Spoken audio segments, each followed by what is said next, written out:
Dr. Goode is a writer and a teacher of non-dual inquiry and a counselor who employs both Eastern and Western approaches.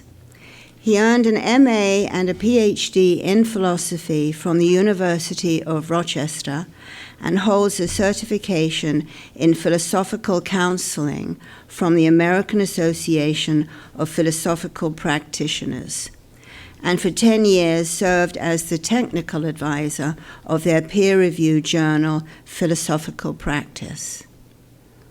He is the author of several highly regarded books in the contemplative spiritual field, including Standing as Awareness, The Direct Path, A User Guide, Emptiness and Joyful Freedom, After Awareness, The End of the Path, and Real-World Non-Duality Reports from the Field.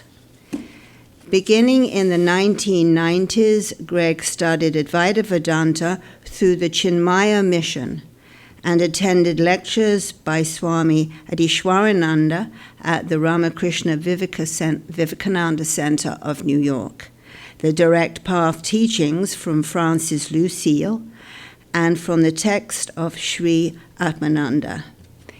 He has also studied Pure Land Buddhism and Paushanik Madhyamika Buddhism. Dr. Goode has lived abroad and worked in the military, in academia, and in the corporate world, and was an early and active participant in non-duality discussions on the internet, a phenomenon that picked up during the mid-1990s. He was also a member of the planning committee of the first Science and Non-Duality Conference in 2009. The title of his talk is The Direct Path of Sri Atmananda, an Insider's Tour. There will be a Q&A after the talk, following which Swami Sarvapriyananda will say a few words in memory of revered President Swami Smaranandaji Maharaj. Greg, welcome. Well, thank you, Swamiji and Diane, for this kind invitation, and greetings to all present. It's truly an honor to be here. The first time I think Swamiji and I crossed paths was several years ago via email, and I'm delighted to meet you. I remember attending talks here in the early 1990s, but mostly I attended on the east side with Swami Adishwarananda. It was only 12 blocks from my home at the time. Swamiji invited me to talk about three things today: how I came to the direct path, what it is and what it isn't, and a sample of some actual direct path teachings and guidance. These are fascinating topics, and some of them are rarely discussed. Before I get into the details, let me offer a kind of executive summary. Closer? Thanks. An executive summary about the direct path. Has anyone heard of the direct path in connection with Sri Atmananda, Atmadarshan, Jean Klein, Francis Lucille, my books? Swamiji's hand's like just staying up there. In case you have not, I'd say the direct path is an independent teaching that flows from Vedantic wisdom tradition. It teaches that there is one single reality known as happiness, awareness, love, consciousness, one without a second, which is the nature of the world and of ourselves.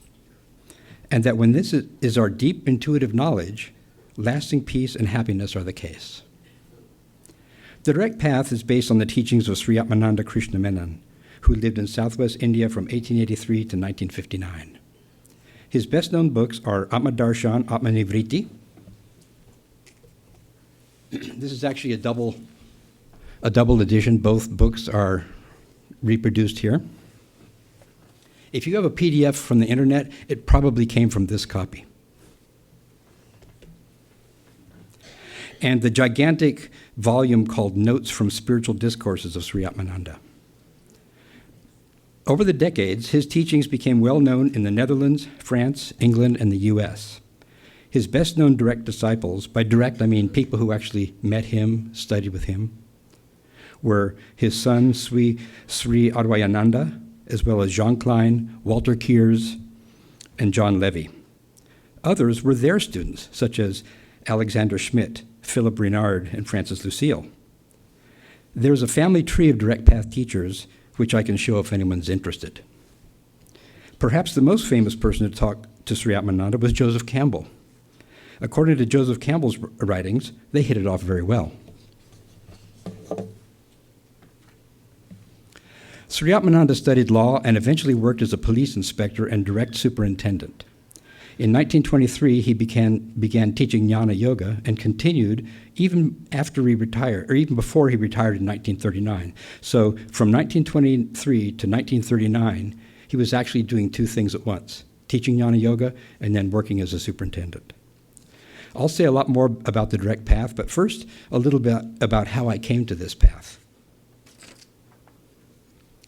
In a phrase, it was through philosophy and spirituality. I grew up in a household with no religion, but with lots of books. And even as a child, I was always curious in a metaphysical way. I remember while out playing, I would study rocks and trees and brick walls, and I'd wonder, what are these things really?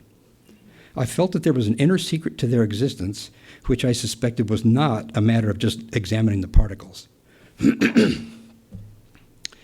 The very solid otherness of these objects made a deep impression on me. These objects were within my experience, yet somehow separate, somehow over there. I felt that learning their nature was somehow a matter of becoming one with them, and that if I could do that, a great peace would ensue. It was a kind of puzzle or koan that would remain with me for many years. In high school, college, and the Army, I explored many different worldviews and isms. I majored in physiological psychology and also studied a variety of materialist and behaviorist views, including Ayn Rand's objectivism, don't tease me, nihilism, atheism, and even antinomianism. This last rejects all norms and standards. In my case, it veered close to solipsism and nihilism. These philosophies were edgy enough for me at 25 years of age, but they also made me feel lonely and alienated. They didn't provide very good answers to my earlier childhood questions. Soon after, I became more focused and began to study metaphysical idealism.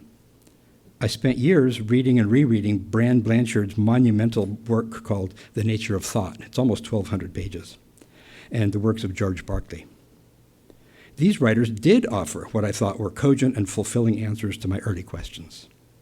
Their arguments were also much better than the materialists' arguments. Also during this period, I underwent a kind of spontaneous and surprising mystical transformation.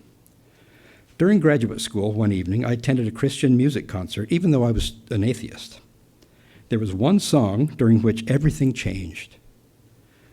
After those shivery electric 4 minutes, everything was different. My atheism was gone, and I was now open to the idea that ultimate reality must be beyond phenomena. I began to value goodness, which is something absolutely new to me. I started also to feel a kind of love towards all people. That was new as well. And there was a hard stop, a final end to the loneliness and alienation I'd felt in the years before. My metaphysical investigations continued with a new focus. What is personal identity, and where does it reside? This was in the early 1990s when not much was on the internet. I explored a variety of schools and paths, Western and Eastern, spiritual and even clairvoyant. I eventually discovered Vedanta, which I was pleased to discover focused on the very same questions I was asking. The first Vedanta text I found and studied was the Mandukya Upanishad and Gaudapada. It was a wonderful small paperback edition translated by Swami Nikhilananda, who had been Swami Adiswarananda's predecessor at East 94th Street. And I found this at East West Books, downtown. And it's actually my second copy. The first copy fell apart. I read it so much and made so many notes. I felt that Vedanta did bear on what I was asking. I continued my Vedanta study with occasional forays into Buddhism. Soon after, I discovered the direct path. By then, I had discovered that my identity and the identity of all the world was nothing but other than awareness. But I was still inquiring in a concentrated way. My experience itself had subtle dualities. I was happy, no suffering, no complaints, and nothing seemed like it was other than awareness. But there was an oddity, The scriptures and writings extol the absolute non-duality of reality. For example, from the Gaudapadikadika, in the recognition that there is no second thing, duality resolves. And from the Brihadaranyaka Upanishad, for when there is duality, as it were, then one knows another. But when everything has become the self, then what should one know, and through what? That didn't seem like my living reality. Instead, my experience seemed to be conditioned by two kinds of dualities. One was a succession of appearances in awareness, like this. It was a kind of a very subtle multiplicity. The other duality was a subtle distinction between subject and object, appearance versus that to which appearances appear. And then one day, I discovered the books Atmadarshan and Atmanivriti by Sri Atmananda. I found that these short texts have profound insight on exactly what I was looking into. It was as if Sri Atmananda was talking to me. As for the direct path, I found that it harmonized with what I was learning from Vedanta, and it has abundant and powerful resources to deal with those questions. So now, intro to the direct path. And by the way, I'm going to get into some content that is pretty direct path specific. So if you have questions about what I'm talking about that keep you from understanding what I'm saying and perhaps prevent you from going further with me, ask the question. But if there's just other informational questions or something, please hold them to the end.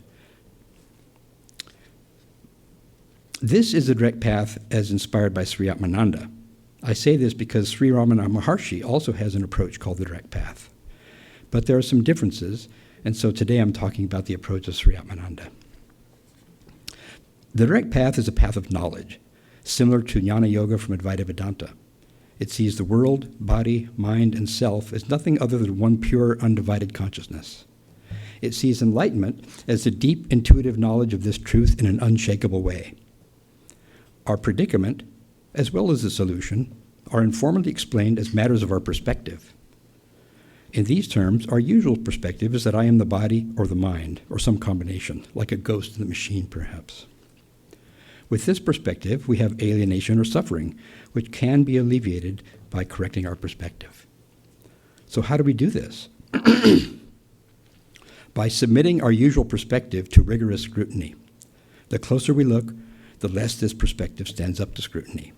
At some point, this mistaken perspective is sublated or deconstructed into the discovery that what we are is open, loving awareness, and that everything is this same single awareness. The direct path has other terms for this awareness, such as consciousness, happiness, love, truth, the I principle, or light shining in its own glory. I know, by the way, that the thing about awareness versus consciousness versus prior to consciousness, some writers posit something that is prior to consciousness, like the Nisargadatta school. What Nisargadatta talks about as prior to consciousness is something that the direct path considers to be consciousness. Their teaching says that consciousness stops in deep sleep. So it's not the same as what we talk about as consciousness. So what's direct about the direct path? Direct here means that the path takes one right to the truth without requiring us to become or evolve into something we are not. The goal is knowledge or recognition, not a matter of cleaning or polishing or improving a psychological state. Of course, these things may happen along the way. They can also help prepare us for the effectiveness of inquiry. But by themselves, those changes are not the goal. The word direct is often used to distinguish this approach from a yogic or progressive or cosmological path. Sri Atmananda says in Atmadarshan, water can be reached straight away from wave by following the direct path. If the way through sea is taken, much more time is needed. Placing the direct path on the map. If you were to survey the spiritual offerings in today's world, where would you find the direct path? I'd say somewhere between traditional Advaita Vedanta and Western non-duality. The direct path is derived from Advaita Vedanta and uses a similar method of inquiry. And like Western non-duality, its meetings usually involve a lot of Q&A and discussion. It does not proceed from scriptural authority, and usually does not operate by unfolding texts. But I myself do like to unfold texts in the way that I learned from the Chinmaya mission, so sometimes I do that with Atmadarshan and Atmanivriti. And so the direct path teachings are most similar to, say, Gaudapada, Sankaracharya, and Suraswaracharya. In fact, Sri Atmananda mentions all three of them with approval. So what about the students and teachers? Many direct path students are not acquainted with Vedanta or Sanskrit at all. In fact, they come from a huge variety of backgrounds and from many countries. The direct path is therefore taught in local languages and doesn't presume any particular spiritual, educational, or cultural background. If a student is a member of a traditional religion, this connection may be transformed, but needn't be given up. In fact, there have been some students who have re-embraced their childhood religions, though in a very new way. It's also a householder's path. The direct path is not monastic. Teachers are usually married with families. Most direct path teachers come from other fields, such as law, science, music, education, or art. Francis Lucille worked as a scientist. Jean Klein was a physician and musician. Rupert Spira was a potter. Some teachers may even maintain their other job on a part-time or full-time basis. Like me, I worked for 30 years while I was doing the direct path. And there's this, the way of teaching is called the Tattvopadesha. The Tattvopadesha is a presentation of the truth in a step-by-step, logically sequential manner. It provides a glimpse or a vision of the truth which we cannot unsee. In Vedantic terms, it's the Tattvopadesha, this teaching, is what allows for the Shravana on the part of the student. So that's the vision that they get from the teaching. Along the way as students, we examine our experience and the types of objects that seem to exist. The examination involves hypothesis testing and observation. It is similar to the scientific method and even has results that are replicatable. Another thing about the direct path is the idea of teaching is honored and taken seriously. Notions of teachings, teacher, student, and path are not denied, as is sometimes done in popular non-duality teachings. Also, spiritual truth is not to be learned in a theoretical manner, and we should not be content with opinion or intellectual knowledge. Sri Atmananda tells us so. In the preface to Atmadarshan, if you ever read the Atmadarshan, please don't skip the preface. It gives like an insider's insider view to the whole path. It really lays everything out, the methodology, the assumptions. So he says about the truth. An aspirant has nothing to gain from mere appreciatory or depreciatory discussion of the truths set forth in philosophical works. The idea of the acharyas was only that each should follow some line of spiritual thought which would help him attain realization.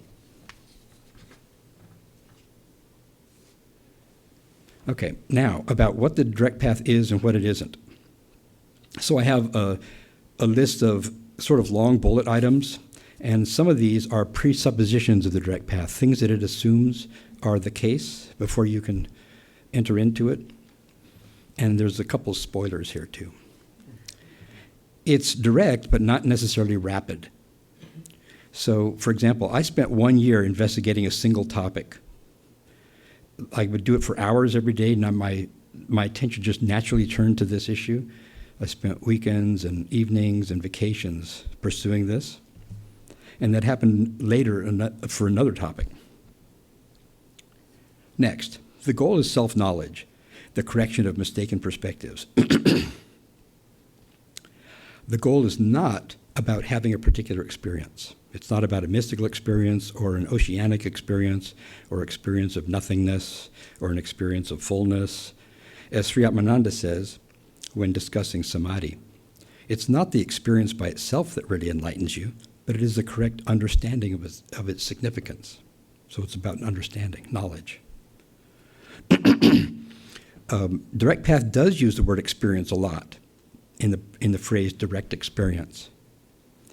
And direct experience is a way to talk about what we know, what we discover, as opposed to what we believe and what we are figuring out or what we infer or what we hear from others. And another way, experience is the way that the teaching intersects with the student. So it has to have something of interest or of relevance to the student, and that intersection can be described as the student's experience. But ultimately, in the direct path, experience and knowledge end up being the same thing. They're both objectless consciousness. Next, the investigation is about reality and being. It's not, this is a subtle point, but it's worth mentioning. It's not about an alternative way to look at things. You can get your mind in the groove of thinking in a certain way, but that's not enough. Because what the direct path feels is that you should be able to deconstruct or refute the harmful or false perspective that you came in with. Not that you just can make yourself think in terms of another perspective. So it's very serious about reality and truth. And it honors the sacred texts and may quote from them, but it doesn't use them as a blueprint or as a way to proceed. It has its own sort of route to proceed. And the important thing, I guess, is that it doesn't cite text as a scriptural authority for its teachings. In that respect, it might differ from Advaita Vedanta proper, from the traditional Advaita Vedanta. The direct path next. The direct path is a thin path. It doesn't contain much culturally specific content. It doesn't posit cosmological or causal theories about the origin of things. It has no theory about psychology or about the nature of ignorance. It has no preferred language.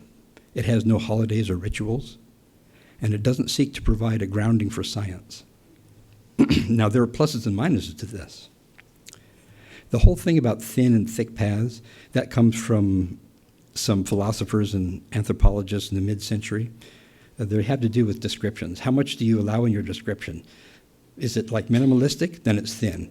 If it's maximal and has a lot of different details, then it's thick.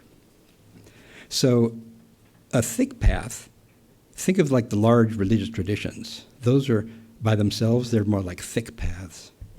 They'll have an edifying part and a knowledge part. The edifying part includes an entire view of the world, including doctrine, tradition, history, culture, chants, prayers, literature, ethics, ways of worship, ways of treating others, language, and much more. A thin path focuses on correcting what it considers to be mistaken or unhelpful ideas. For example, from Buddhism, I'd say that Zen and Prasangika Madhyamaka are thinner than Buddhism in general. In fact, I remember one time Ida Roshi, I used to go to Zazen practice with Ida Roshi on the east side. He said one day he had a lot of people who were climbing the Zen ladder, trying to get closer and closer and closer and doing everything. And at one point he said, you know what? I want people to take the vows and become Buddhists. And there were a lot of people who left at that point. Rather than say they were Buddhists, because they thought of themselves as spiritual but not religious. So they weren't able to take that step with him. So he was inviting him into thickness, and they didn't want to do that. And I would say that Advaita Vedanta, it might be thinner than Sanatana Dharma in general. The full traditional Hinduism. And I'd say that direct path is probably thinner than Advaita Vedanta. Now, one result of this thinness is that the direct path can be studied alongside a person's own religion or view. Swami Adiswarananda over on the east side used to say that the Vedanta he taught could be combined in this way. People would ask him a lot whether they had to give up their path. He said, no, not at all. I heard Swamiji talk about this next one. The direct path is not solipsism. The direct path does say that there is one awareness, but this is not the same as the claims of solipsism, which say that there is one mind, one person, or one ego. A big difference. In my philosophical, and I can go into this later if people have questions, but Swamiji just spoke about it pretty fully.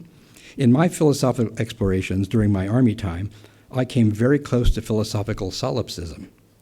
That was before idealism for me, and it was not a happy time. Next, the direct path uses a witness teaching.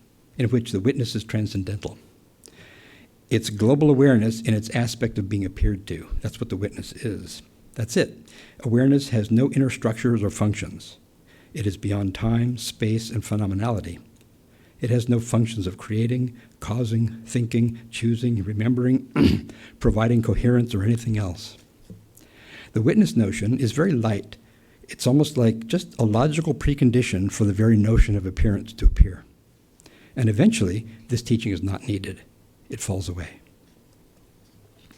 It's also, because it's transcendental, and the process by which you do these inquiries is called higher reason, that's a way to say that it's able to look at the mind, so you're not using the mind to examine the mind. So that frees you from that thief catching a thief trap.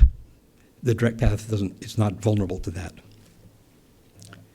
It also, next, it investigates language and meaning.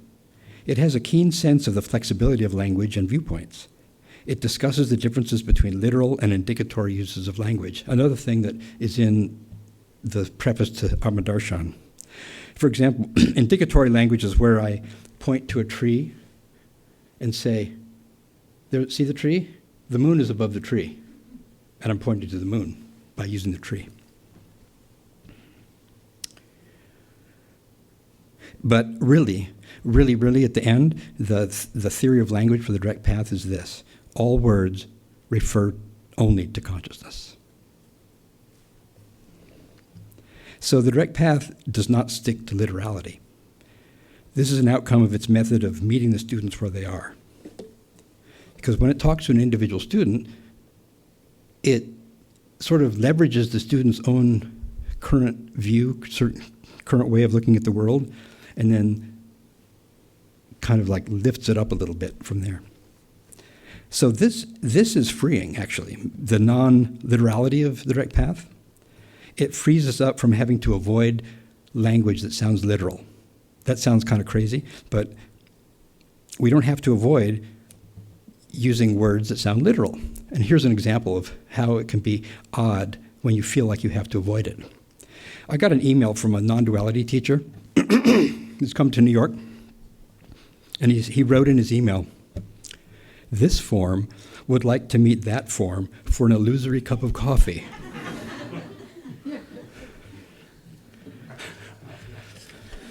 I said, "Sure, dude, come on over." Next, the direct path confronts the world, the body, and the mind. It examines them and discovers that they are always already awareness. It does not deny, reject, or withdraw from objects. Next, the usual order of inquiry is world, body, mind. It goes from the gross to the subtle. And it looks at all aspects of experience. It could be thoughts, feelings, intuitions, causality, agency, logic, choice, memory. We're going to look into some of these things today. Now, there's two reasons that it begins with, it goes in this order. One is that grosser level things are easier to think about. If someone's just beginning inquiry and doesn't really know how to do inquiry, then it's easier to begin by trying to think about things that seem more tangible. The second reason is that if we realize that there actually are no independent physical objects like this, then that frees up a lot of how we think about other things too. Because sometimes we even think about the mind, and the mind, something that we don't really think is physical, sometimes we think about it in physicalistic terms, like there's a veil between my conscious and my subconscious minds, like this. Like we think of it as though there's actual physical objects separating the two portions. So that's a lot less appealing way to think about the mind if we don't think that separation is possible in a physical level. So it helps deconstruct all the way down the road if we can deconstruct physicality. And we'll do that a little bit today too. And here's an interesting factoid about the direct path. The gross world is what it starts with, but it's really not the most interesting part to most students. Like if they go through a direct path book like mine, it has like everything laid out in like 40 investigations and from the gross to the subtle. Well, first they'll go to the end and see if their experiences matches descriptions of like non-duality, and then they'll go back to the part on emotions or something like that. Whatever they're interested in could be like free will, whatever they're interested in. But sooner or later, if they really stick with that, they have to go back and confront the thing about the world and the body. Okay, presuppositions. To get going with the direct path for the student, a certain kind of taste for the transcendent is helpful. Not absolutely necessary, but it is helpful. By the transcendent, that's a sort of a nondescript way to think about what we think of as awareness, or Brahman.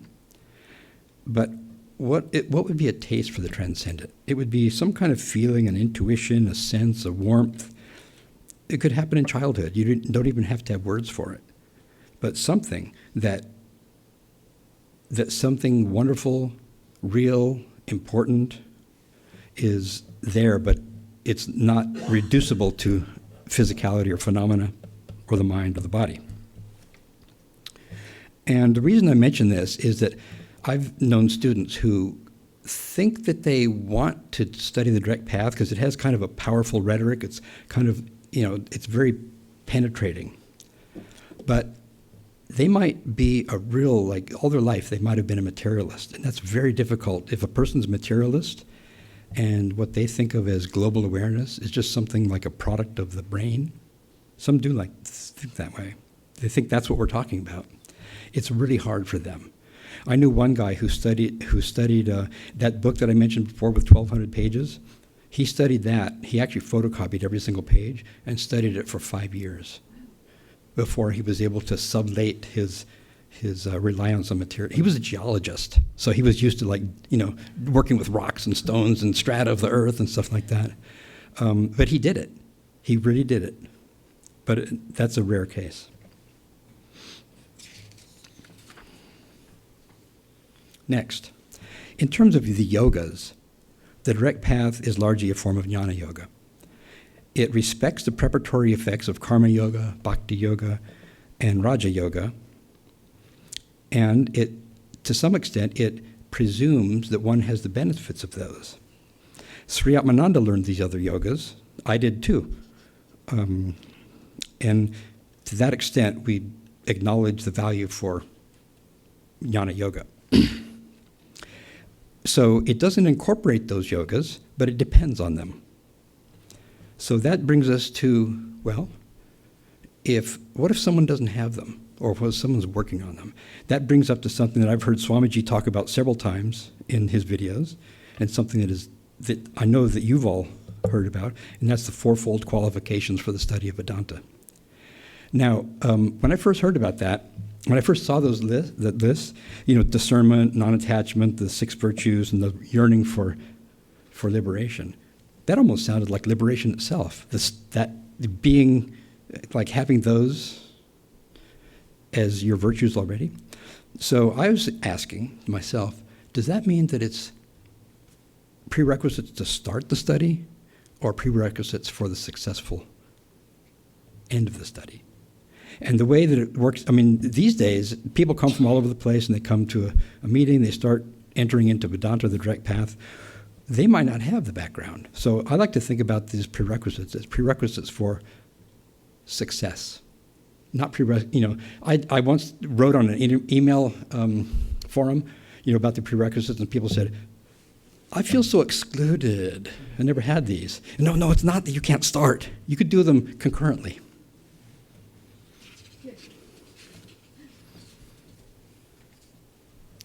Next, the direct path uses the method of what it's called adyaropa apavara, which is superimposition sublation, or attribution retraction, or building and deconstruction. It uses models or metaphors in a provisional and pedagogical way. Later, they're deconstructed. The witness model is a good example. So the warrant for this comes from the Bhagavad Gita, like Shankara's Bhashya, 13:13. Thus, as is well known, there is a saying of the people versed in tradition.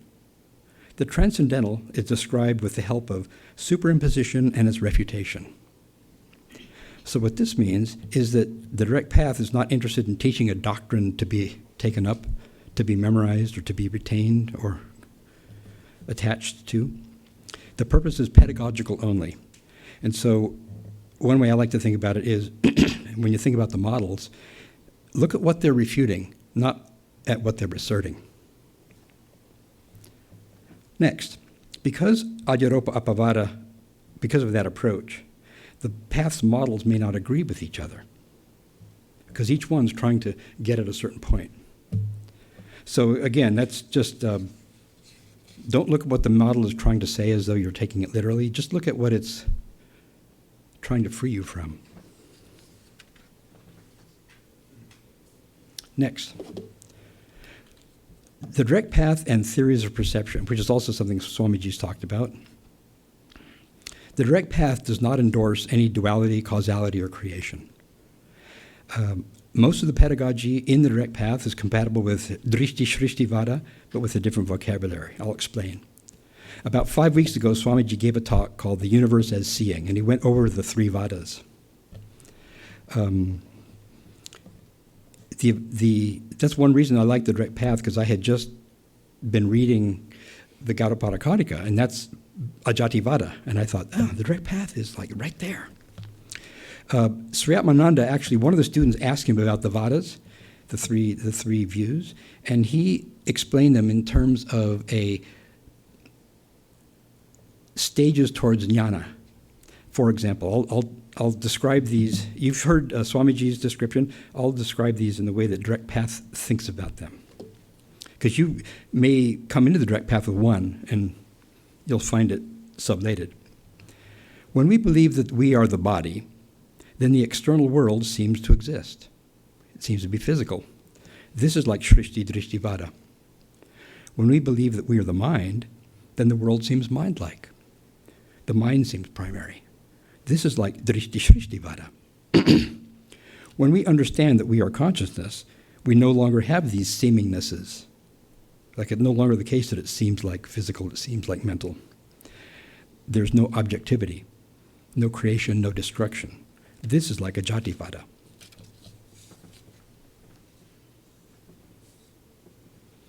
So like in Atmadarshan and Amanivriti, he spends a good deal of time deconstructing the very notion of causality. Next, another point about the witness model, this next presupposition. The witness model consists of two parts. Witnessing awareness, which is open, clear, sweet, loving, generous, and appearances or arisings that arise, abide, and subside in it. Sometimes Sri Atmananda himself uses the word thoughts as a catch-all for all. If you look at all of our experiences, whether they're conceptual or perceptual or sensations, he'll just call them thoughts sometimes. In my book, I wanted something a little bit less sounding like the discipline of psychology, so I made a neologism. I called them arisings, which by its very weirdness makes a person think like, oh, what is this? So that's my catch-all term for anything that seems to happen.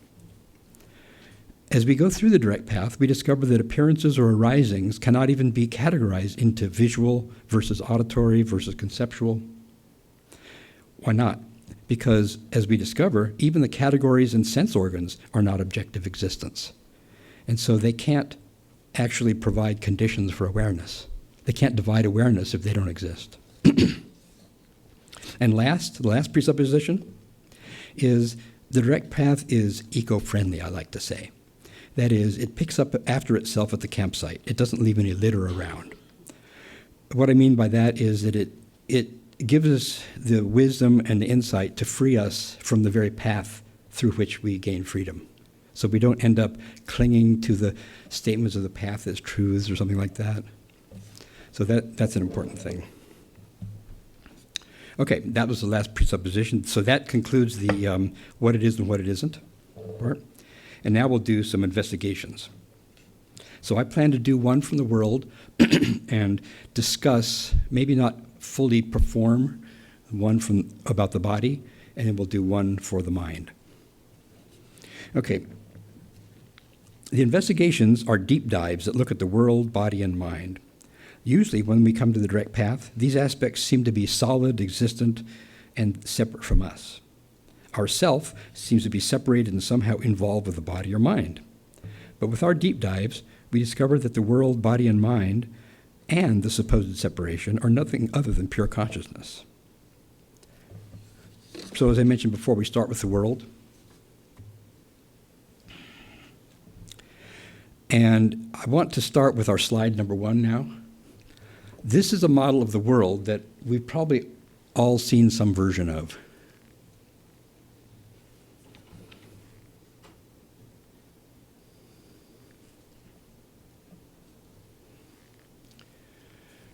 Okay.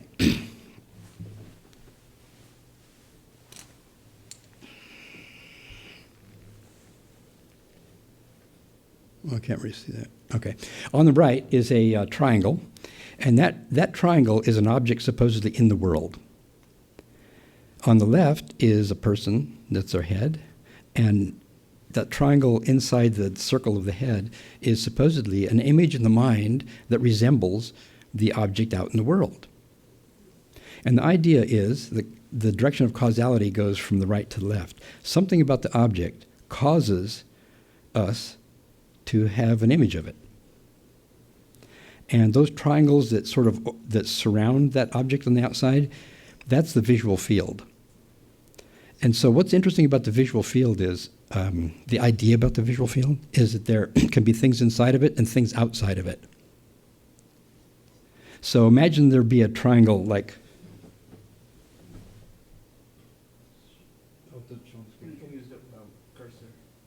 like point to the upper right of the screen. Point to the upper right of the screen. Okay, up there. Okay, thank you. So think about like another triangle or a circle or something over there. That would be an example of what is normally thought to be an object outside the visual field. So that would be something we are not seeing. And then inside the visual field is something we are seeing. And the reason we're seeing it is that there's some causal relationship between that object and the image we have in the mind. Not only does the object cause the image, but it's also claimed that the image resembles the object. Now, who's seen the diagrams or have teachings like that? Has anyone had that idea, or is it just me? I see a couple of people have raised their hands. I've seemed to have had that for many, many years. It could be my materialist upbringing. But I know that a lot of people do think about things like that because there are a lot of direct path questions about what about all the other triangles outside the visual field.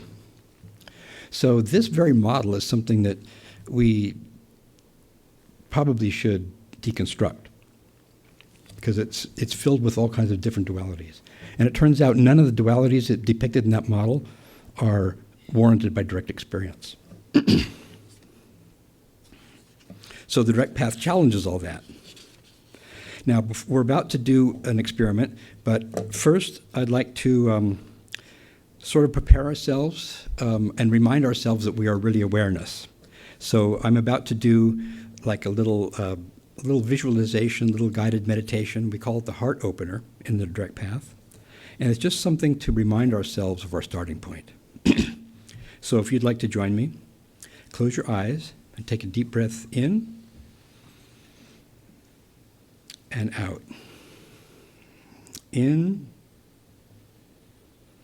and out. Then slowly return to regular breathing. Notice that you, as the center, are open awareness like clear open space. From this space emerge sounds, sensations, thoughts, feelings. I call them arisings. These come and go, while you, present as presence, are simply there. You do not come and go. You are this clarity, this openness in which the arisings arise and subside. Perhaps you even notice gaps between arisings. You are still there as open, unconditional love, not resisting any arising. As presence and unconditional love, you say yes to all that arises. Even if a feeling of no comes up, it arises in this infinite yes of your loving presence, which is your true nature. If the sense of an enclosure or border arises, this is also an arising in the borderless openness that is you. You don't have to try to be this presence. It is always and already what you are, loving, open, clear, and unlimited.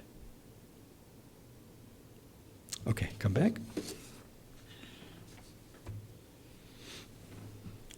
Okay, we're going to start with something physical, and the way the direct path does it is you don't really have to do this. I actually met someone this week who has trouble doing it this way, but the direct path likes to take the sense modalities, when it's doing the world, it takes the sense modalities one at a time.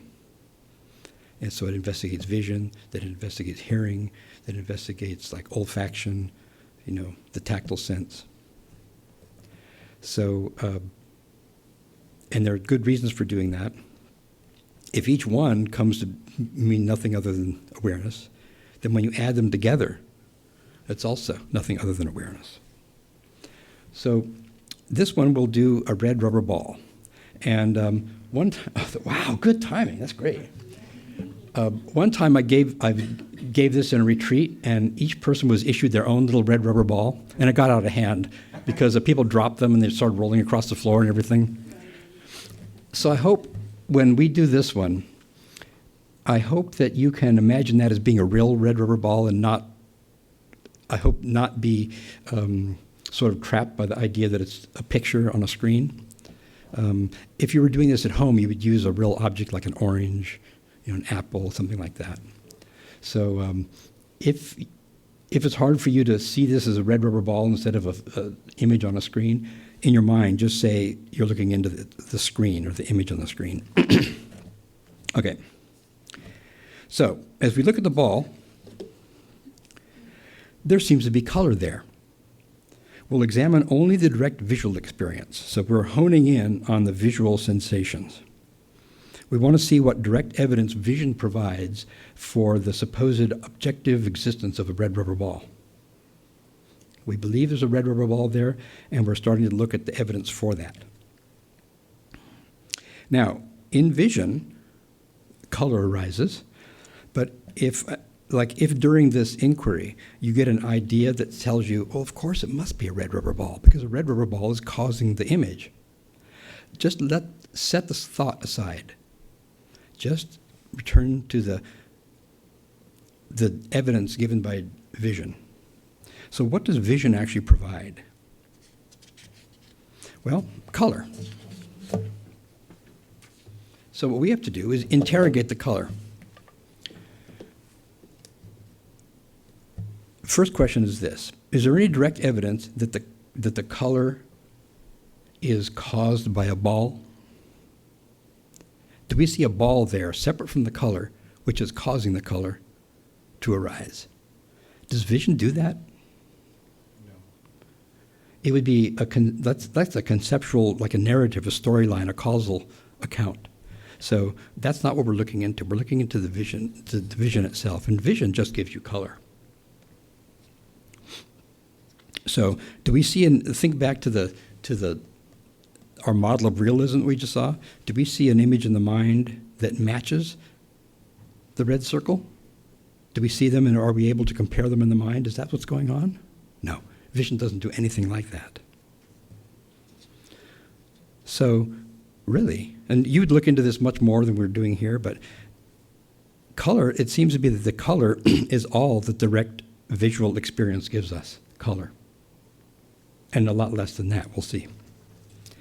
So now, what's the relationship? So we know that a direct visual experience does not establish a ball. Okay, now from color to vision. Does our direct visual experience actually even certify that there's color there? That's a little bit more subtle. What this means is there a color? So we're now thinking about the visual modality, the visual sense.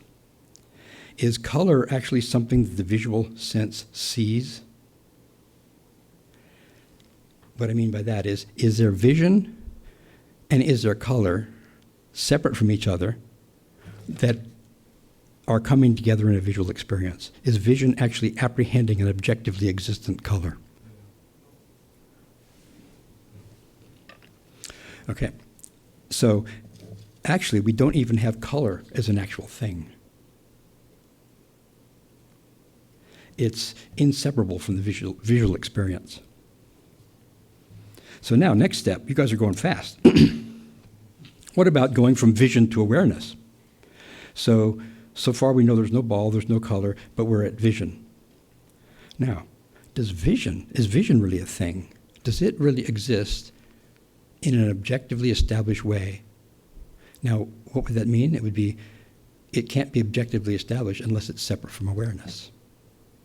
So is there such a thing as vision separate from witnessing awareness?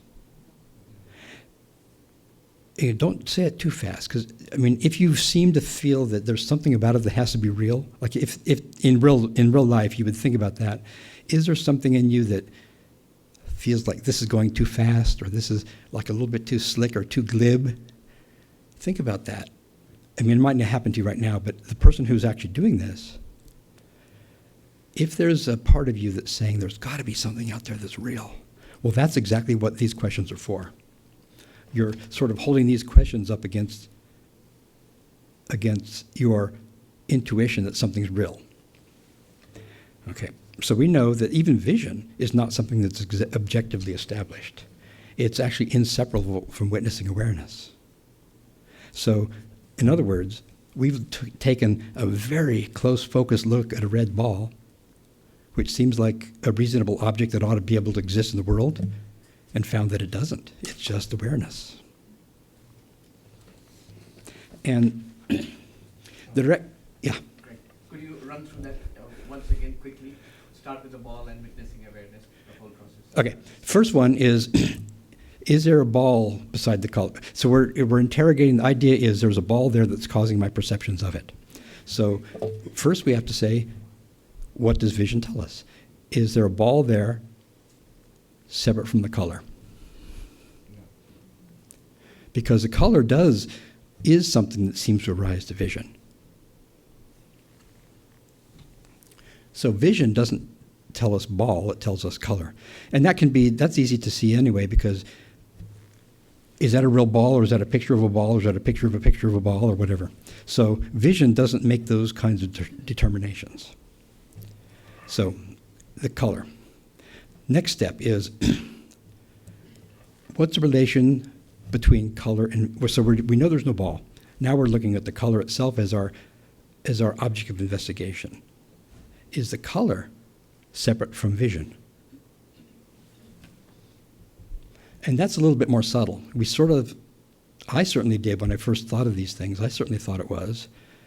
If you're a Platonist, or even in my 1,200-page book from Brand Blanchard, these things existed in and of themselves.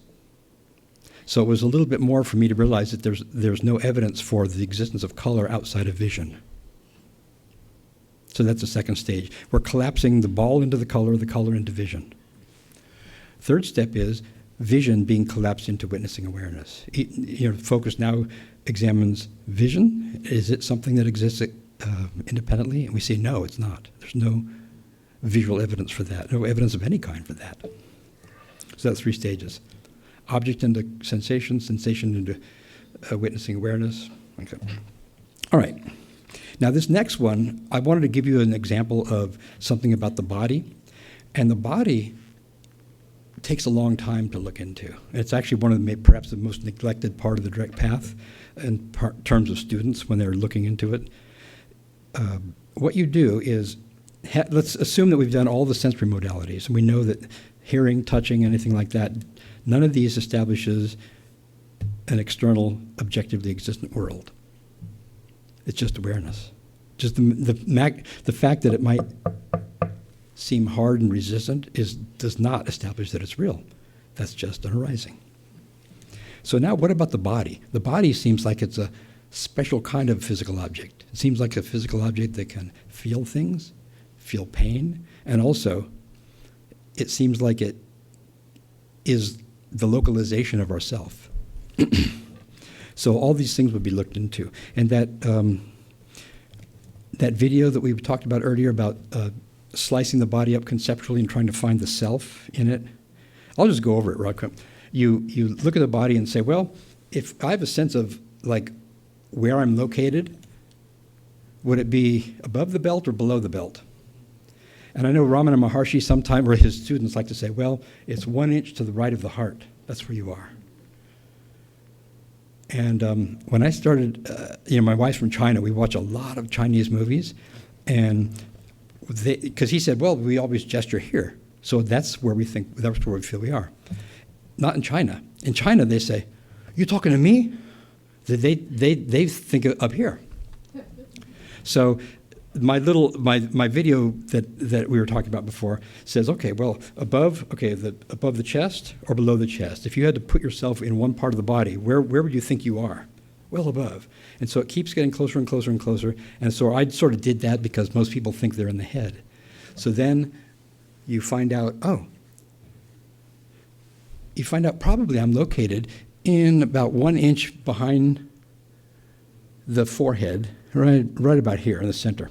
That's probably where I think, like a little marble inside your cranium. That's where I think I am. And then the next way to search for that is, okay, now, there's still a duality there. Think about that as intensely as you can about the location of where you are. Okay, that's where I am. Now,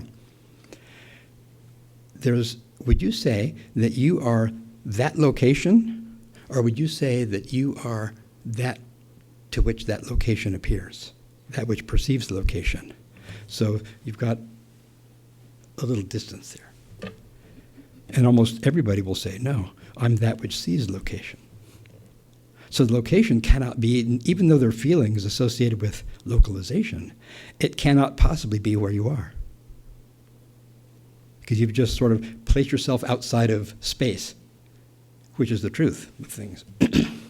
So about the bodily, there's a whole sub-categorization of the direct path called like the yoga of awareness, where just think of moving the body, dancing, doing physical therapy, doing calisthenics, doing a daily walk or exercise or yoga, and exploring motion. And you would look at the feeling of motion. If I were to look at it with my eyes, that doesn't count. But we're looking at like proprioception and kinesthesia. Balance, resistance, motion, perhaps stiffness, perhaps even pain, like that. And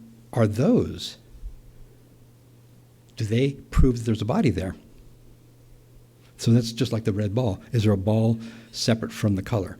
So this would be, is there a body separate from the motion, separate from the pain, separate from the feeling of resistance? No. So then there has sensation. Is the sensation separate from witnessing awareness? No. So even with the body, you can experience the body as nothing but other than witnessing awareness. And sometimes that's quite significant, because if you hit yourself or fall or experience pain, sometimes people like to say, well, that proves it's real, because pain, I don't want pain to be there. I can't wish it away. And they sort of think that if anything is awareness, it ought to be something you can wish away. But no, you can't do that with awareness. So it's a good way to deconstruct our notions of what reality is and what we think we are. So we won't do one of those, but that's how it would proceed. And it could take, some of the direct path retreats would have like a 2-hour session on yoga movements. You could do it with physical. I do a lot of physical therapy gym exercises too, and they're the same way. They do anything where you move the body. It could be brushing your teeth. It could be anything. Okay. Next, we'll do something. So you've done the idea about this tattva-padesha. You do the world, then you do the body, and then you have to look at subtle things like the mind. And so we already know that we're not going to assume that there's a real physical world, a real physical body, but that still leaves the world of the mind. So there's lots of things to do with the mind. You know, a big thing for people would be free will, choice, the feeling that the world is a coherent place. And causality, that's another one. Because sometimes people think, well, one arising could cause another arising. So we're going to look into memory, and if you get how memory works, then you can see how all the others work.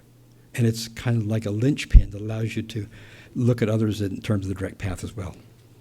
So I'd like to look at memory. To do this, I'd like everyone to think of a pleasant childhood memory.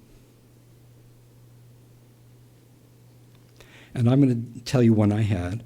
When I was 4 years old, my parents had a date night. They went to the drive-in movie theater, and this was back in the 1950s, and they had a white, long, low station wagon. And I was in the back with my sister, and we were in our pajamas, and we were supposed to go to sleep at the drive-in.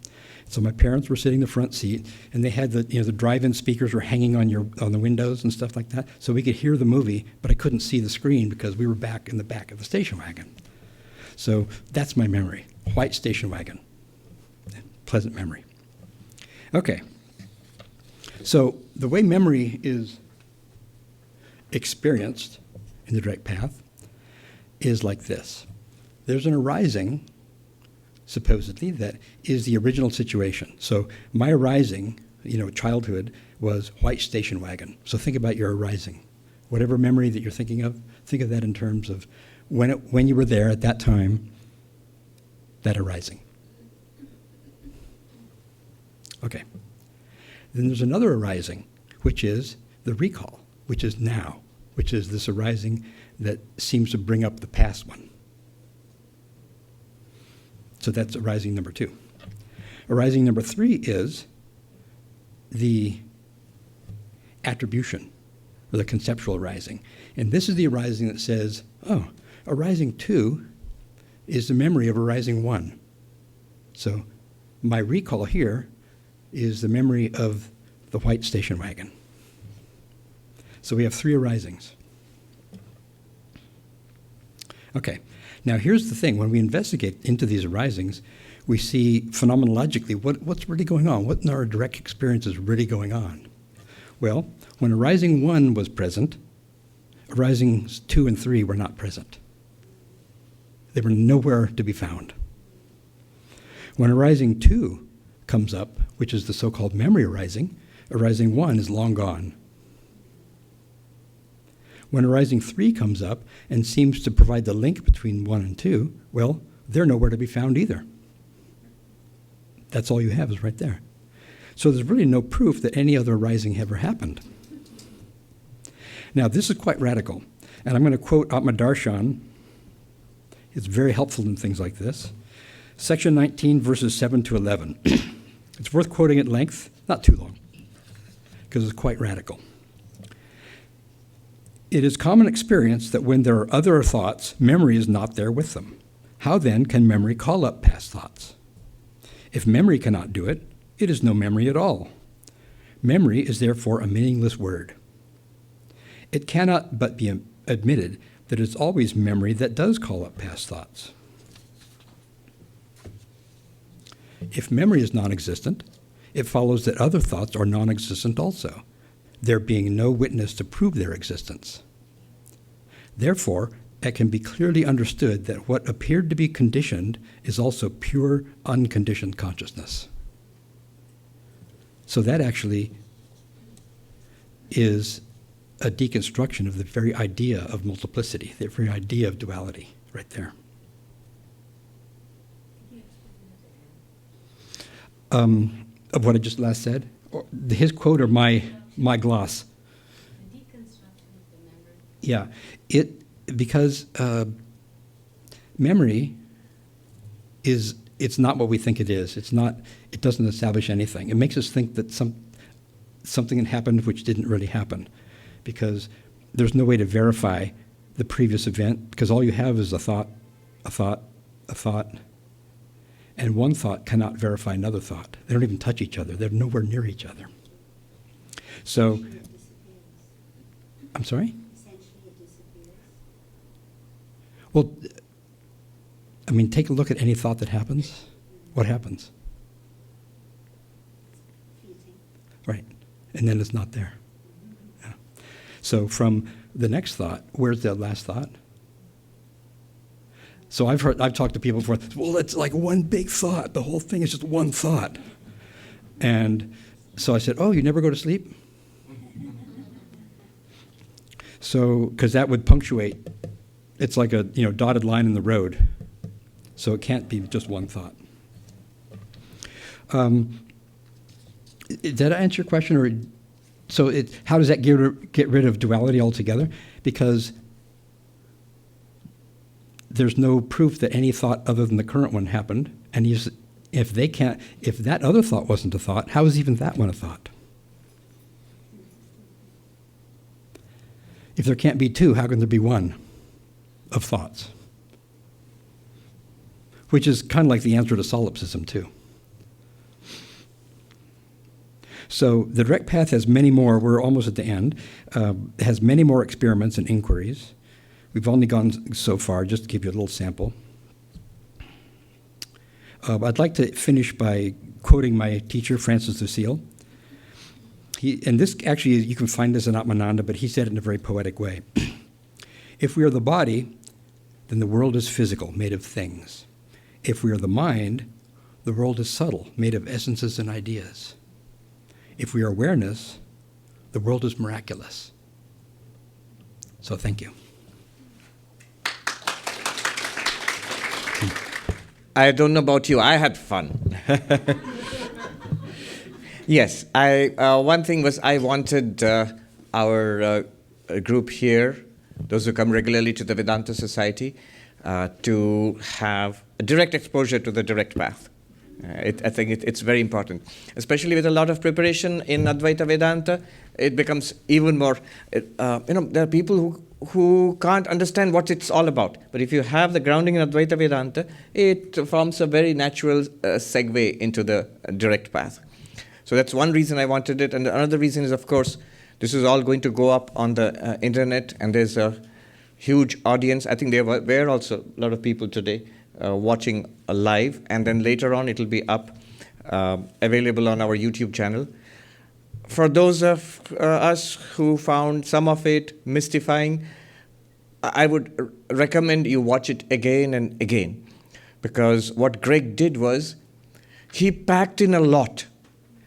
If you had given him time, he could have taken 1 or 2 points and then illustrated with more examples, with more practice routines, experiential, bodily feel, an emotional feel, perceptual feel, exploring our ideas and constructs, and then always leading back to that witness awareness, and even finally deconstructing and letting go of that witness part of the witness awareness. And so he can do that endlessly. It's just that we didn't have time for that. So he left out the procedurals and the examples just to give us the core of what the direct path is. And that will be available to you. If you like, you should really check out his books. I think they should start with Standing as Awareness, the Direct Path. Standing as Awareness, the Direct Path, that's available. And it's available both as paperback and also as ebook, I think. Yes. And also ebook on Amazon. And then they should follow up audio as well. Right, that's right. And you should follow up. There is a workbook. So you're asking questions about practice. So there's a workbook which follows Standing as Awareness. What is it called? The Direct Path, a User Guide. The Direct Path, a User Guide. So there you'll find this question about how do I experientially get a feel for this, let's put it that way. And there are multiple procedures given there. And then there's one follow-up after awareness, which is like sort of finishing school a little bit. You can look at that also. Don't try to look for the original books, the Atma Darshan and Atma Nivritti. They are very rare books. We just had one in Swami Tathagatanji's collection, which I showed Greg. And it's one of the original prints from Kerala, Trivandrum, printed in Trivandrum, 1950s, I think, for 3 rupees and 28 paisa or something like that. But beautifully printed for something printed so long ago in Kerala. Yeah. I want, and I'm sure you all want, Greg back here. Yes? And one suggestion I had for him, we'll discuss it later, I'll discuss it with him on email, is that we would love for him to take us more step by step, slowly work through something like Atma Darshan, which is the first book, after which comes Atmanivritti. And he was just saying that it'll take 12 hours to go through that. So at least a part of that, we could do a reading with him, and when he can explain it and show it to us. The beauty of this path is it can be directly shown right now. It is the moment, if it seems theoretical to us, if it seems like a thought construct, a theory, something mystifying, that's a direct sign that we haven't got it. Just take it that I haven't got it yet. The traditional Vedanta teachers would say, listen again. I still didn't get it. Listen again. And it's not working, then they will recommend all the other yogas. Do a lot of japa, do some devotional practice if you're that way inclined. Karma yoga is very useful. Physical yoga, all of that. It all helps in cleansing the instrument so that it helps us to get it. And at the end of the day, it's not that difficult. It's nothing separate from us. You already have it. The core, the real thing, what it points towards is already, it's you. That's the beauty of this path. It's nothing apart from you. It's you exactly as you are right now. Somebody's looking apprehensive. Sounds like the beginning of another Vedanta talk. No, I'll spare you that. Now, I could just keep going.